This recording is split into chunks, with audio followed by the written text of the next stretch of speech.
Hello friends, welcome back to channel jobs files in Kannada. ಇವತ್ತಿನ ವಿಡಿಯೋದಲ್ಲಿ high court of Karnataka ಏನಿದೆ ಇಲ್ಲಿ ಇರುವಂತಹ ಗ್ರೂಪ್ ಡಿ ಹುದ್ದೆ ಬಗ್ಗೆ ಈ ವಿಡಿಯೋದಲ್ಲಿ ಸಂಪೂರ್ಣವಾದ ಮಾಹಿತಿಯನ್ನು ತಿಳಿಸ್ಕೊಡ್ತಾ ಹೋಗ್ತೇನೆ. ಅದಕ್ಕಿಂತ ಮೊದಲು ಯಾರೆಲ್ಲ ನನ್ನ ಚಾನಲ್ನ ಸಬ್ಸ್ಕ್ರೈಬ್ ಮಾಡ್ಕೊಳ್ಳಿಲ್ವೋ ಸಬ್ಸ್ಕ್ರೈಬ್ ಮಾಡ್ಕೊಳ್ಳಿ ಮತ್ತು ಪಕ್ಕದಲ್ಲಿರುವಂತಹ ಬೆಲ್ ಐಕಾನ್ ಏನಿದೆ ಇದ್ರ ಮೇಲೆ ಕ್ಲಿಕ್ ಮಾಡಿ. ಇದರಿಂದ ನಾನು ಅಪ್ಡೇಟ್ ಮಾಡುವಂಥ ಜಾಬ್ನ ನೋಟಿಫಿಕೇಶನ್ ಮೊದಲು ನಿಮಗೆ ತಲುಪುತ್ತೆ ಅಂತ ಹೇಳ್ತಾ, ನೀವಿಲ್ಲಿ ನೋಡ್ಬೋದು ಕರ್ನಾಟಕ ರಾಜ್ಯ ಪತ್ರ, high court of Karnataka, Bengaluru. Direct recruitment of the candidate to the various post of group D under residual parent cadre. Last date for the submission of application through online 31 July 2026. ಇಲ್ಲಿ ನೋಟಿಫಿಕೇಶನ್ ಇಂಗ್ಲಿಷ್ ಮತ್ತು ಕನ್ನಡ ಎರಡರಲ್ಲೂ ಇದೆ. ನಾನಿಲ್ಲಿ ಕನ್ನಡದಲ್ಲಿ ಏನು ನೋಟಿಫಿಕೇಶನ್ ಏನು ಕೊಟ್ಟಿದ್ದಾರೆ ಅದನ್ನು ಇಲ್ಲಿ ಎಕ್ಸ್ಪ್ಲೇನ್ ಮಾಡ್ತಾ ಹೋಗ್ತೀನಿ. ವಿವಿಧ ಗ್ರೂಪ್ ಡಿ ಹುದ್ದೆಗಳಿಗಾಗಿ ಅಭ್ಯರ್ಥಿಗಳ ನೇರ ನೇಮಕಾತಿ. ಉಳಿದ ಮೂಲ ವೃಂದದಲ್ಲಿ ಆನ್ಲೈನ್ ಮೂಲಕ ಅರ್ಜಿ ಸಲ್ಲಿಸಲು ಕೊನೆಯ ದಿನಾಂಕ 31 ಜುಲೈ 2026. ಪರಿಷ್ಕೃತ ಅಧಿಸೂಚನೆ. ಕರ್ನಾಟಕ ಉಚ್ಚ ನ್ಯಾಯಾಲಯ ಬೆಂಗಳೂರು ಇಲ್ಲಿ 98 ಗ್ರೂಪ್ ಡಿ ಜವಾನ, ಕಾವಲುಗಾರ, ಸ್ವೀಪರ್, ಜವಾನ ಹೌಸ್ಕೀಪಿಂಗ್, ಲಿಫ್ಟ್ ಅಟೆಂಡರ್, ಸಹಾಯಕ ಬೈಂಡರ್, ದರ್ಜಿ ಮತ್ತು ದೋಬಿ ಒಂದು ಉಳಿಕೆ ಹುದ್ದೆ ಅಂದರೆ ಬ್ಯಾಕ್ಲಾಗ್ ಹುದ್ದೆ ಸೇರಿದಂತೆ ಉಳಿದ ಮೂಲ ವೃಂದದ ಅಡಿಯಲ್ಲಿ ನೇರ ನೇಮಕಾತಿಗಾಗಿ ಅರ್ಜಿಗಳನ್ನು ಸಲ್ಲಿಸಲು ನಿಗದಿಪಡಿಸಿರುವ ಕೊನೆಯ ದಿನಾಂಕದವರೆಗೂ ಅಗತ್ಯ ಮತ್ತು ಇತರೆ ಅರ್ಹತಾ ಷರತ್ತುಗಳನ್ನು ಪೂರೈಸುವ ಅಭ್ಯರ್ಥಿಗಳು ಕರ್ನಾಟಕ ಉಚ್ಚ ನ್ಯಾಯಾಲಯದ ವೆಬ್ಸೈಟ್ ಏನು ಇಲ್ಲಿ ಕೊಟ್ಟಿದ್ದಾರೆ ಮೂಲಕ ಆನ್ಲೈನ್ ಅರ್ಜಿಯನ್ನು ಸಲ್ಲಿಸಬಹುದೆಂದು ಅಧಿಸೂಚಿಸಲಾಗಿದೆ. ಖಾಲಿ ಇರುವ ಹುದ್ದೆಗಳ ವಿವರಗಳು ಈ ಕೆಳಕಂಡಂತಿವೆ ಅಂತ ಹೇಳಿದ್ದಾರೆ. ಈ ನೋಟಿಫಿಕೇಶನ್ ಇದು ವೆಬ್ಸೈಟ್ ಲಿಂಕ್ ಏನಿದೆ ಇದನ್ನು ಡಿಸ್ಕ್ರಿಪ್ಷನ್ ಕೊಟ್ಟಿರ್ತೀನಿ, ಚೆಕ್ ಮಾಡ್ಕೊಳ್ಳಿ. ಹುದ್ದೆಗಳ ವಿವರ ನೋಡೋದಾದರೆ ಜವಾನ, ಕಾವಲುಗಾರ, ಸ್ವೀಪರ್, ಜವಾನ ಅಂದರೆ ಹೌಸ್ ಕೀಪಿಂಗ್ ಒಟ್ಟು ಹುದ್ದೆಗಳು 89 ಪ್ಲಸ್ ಒಂದು ಬ್ಯಾಕ್ಲಾಗ್ ಹುದ್ದೆ ಸೇರಿಕೊಂಡಿದೆ. ಇನ್ನು ಎರಡನೇ ಹುದ್ದೆ ಲಿಫ್ಟ್ ಅಟೆಂಡರ್, ಇದು ಕೂಡ ಹಾಗೆ 5 ಹುದ್ದೆ ಖಾಲಿ ಇರುವಂಥದ್ದು. ಇನ್ನು ಸಹಾಯಕ ಬೈಂಡರ್ ಇದು ಒಂದು ಹುದ್ದೆ ಖಾಲಿ ಇದೆ. ದರ್ಜಿ ಒಂದು ಹುದ್ದೆ ಖಾಲಿ ಇದೆ. ದೋಬಿ ಒಂದು ಹುದ್ದೆ ಖಾಲಿ ಇದೆ. ಇಲ್ಲಿ ಏನು ಸೂಚನೆ ಕೊಟ್ಟಿದ್ದಾರೆ, ಈ ಮಾರ್ಕ್ ಏನಿದೆ ಸ್ಟಾರ್ ಥರ ಅದು ಬ್ಯಾಕ್ಲಾಗ್ ಹುದ್ದೆಯನ್ನು ಸೂಚಿಸುತ್ತೆ ಅಂತ ಒಂದು ಬ್ಯಾಕ್ಲಾಗ್ ಹುದ್ದೆ ಇದೆ. ಈ ನೋಟಿಫಿಕೇಶನ್ ಏನಿದೆ ಇದು ಆಲ್ರೆಡಿ ನೋಟಿಫಿಕೇಶನ್ ಆಗಿದೆ, ಅಂದರೆ ಏಪ್ರಿಲಲ್ಲಿ ಅರ್ಜಿಯನ್ನು ಕರೆದಿದ್ರು. ಆದರೆ ಈಗ ಪುನಃ ಹೊಸದಾಗಿ ಪರಿಷ್ಕೃತ ಅಧಿಸೂಚನೆಯನ್ನು ಹೊರಡಿಸಿರುವಂಥದ್ದು ಹೊಸದಾಗಿ ಅರ್ಜಿ ಸಲ್ಲಿಸಲಿಕ್ಕೆ. ಇಲ್ಲಿ ನೋಡ್ಬೋದು 22 ಏಪ್ರಿಲ್ 2026 ಅನುಸಾರವಾಗಿ ಆನ್ಲೈನ್ ಮುಖಾಂತರ ಅರ್ಜಿಯನ್ನು ಸಲ್ಲಿಸಿರುವ ಎಲ್ಲ ಅಭ್ಯರ್ಥಿಗಳು ಹೊಸದಾಗಿ ಅರ್ಜಿಯನ್ನು ಸಲ್ಲಿಸುವುದು ಮತ್ತು ಶುಲ್ಕವನ್ನು ಪಾವತಿಸುವ ಅವಶ್ಯಕತೆ ಇರುವುದಿಲ್ಲ. ಆದಾಗ್ಯೂ ಅಭ್ಯರ್ಥಿಗಳು ಈ ಕೆಳಕಂಡ ನಿರ್ದೇಶನಗಳನ್ನು ಪಾಲಿಸುವುದು.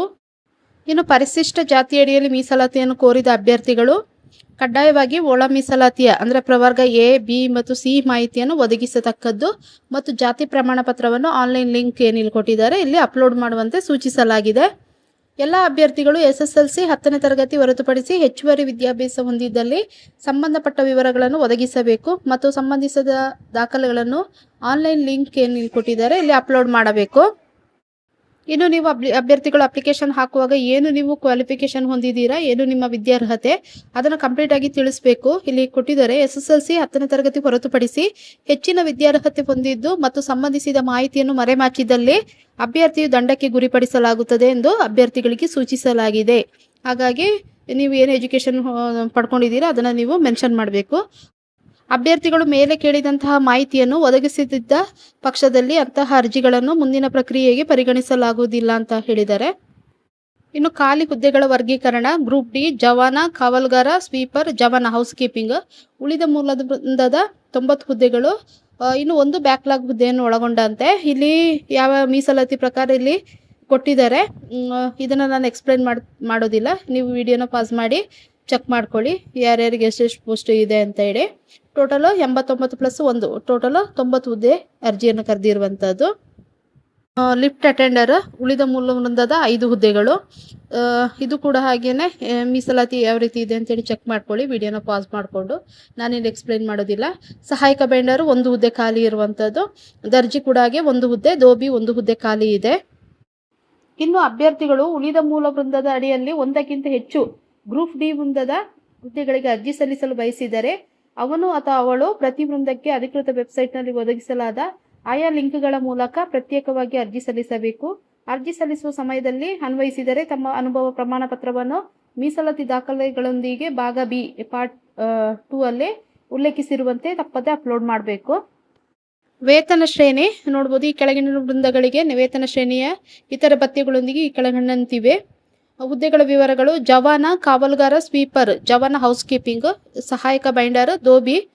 ಇದು ಲೆವೆಲ್ 2ನ ಹುದ್ದೆ ಆಗಿರುತ್ತೆ. ವೇತನ ಶ್ರೇಣಿ 19,900ರಿಂದ ಪ್ರಾರಂಭವಾಗಿ 63,200 ತನಕ ಇರುತ್ತೆ. ಇನ್ನು ಲಿಫ್ಟ್ ಅಟೆಂಡರ್, ದರ್ಜಿ ಇದು ಲೆವೆಲ್ 3ನ ಹುದ್ದೆ ಆಗಿದೆ.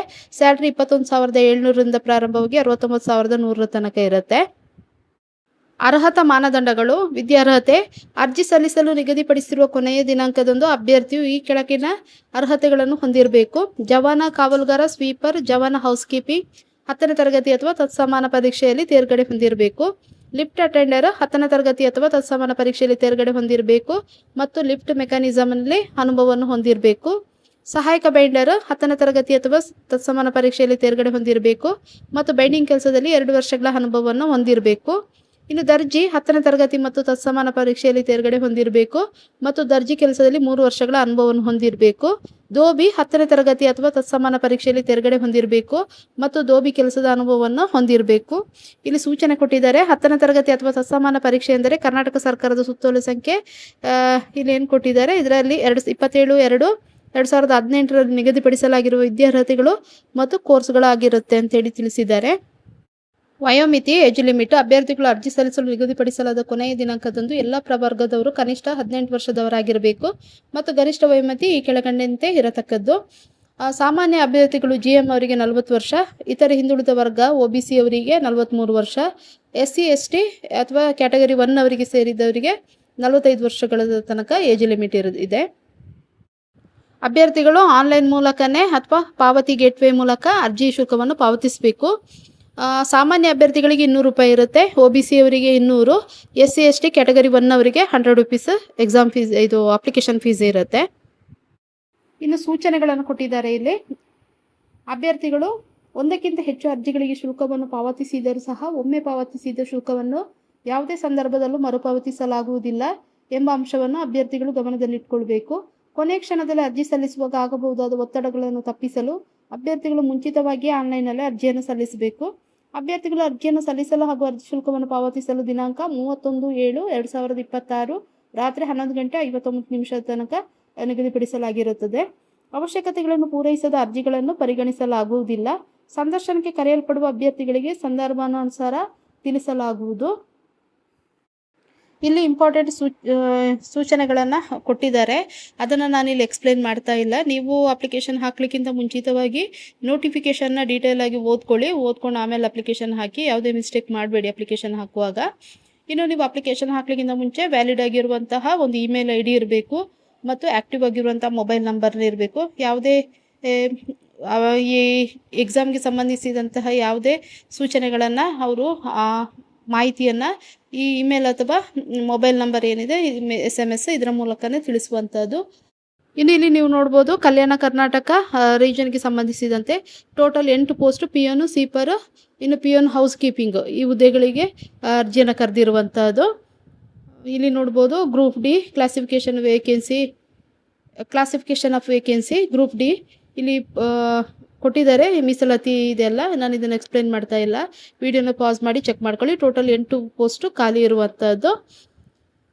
ಇವತ್ತಿನ ವಿಡಿಯೋದಲ್ಲಿ ನಾನು ಹೈಕೋರ್ಟ್ ಆಫ್ ಕರ್ನಾಟಕದಲ್ಲಿ ಇರುವಂತಹ ಗ್ರೂಪ್ D ಹುದ್ದೆ ಬಗ್ಗೆ ಸಂಪೂರ್ಣವಾದ ಮಾಹಿತಿಯನ್ನು ಈ ವಿಡಿಯೋದಲ್ಲಿ ತಿಳಿಸ್ಕೊಟ್ಟಿದ್ದೀನಿ. ಈ ವಿಡಿಯೋ ನಿಮ್ಗೆ ಇಷ್ಟ ಆದರೆ ಒಂದು ಲೈಕ್ ಕೊಡಿ.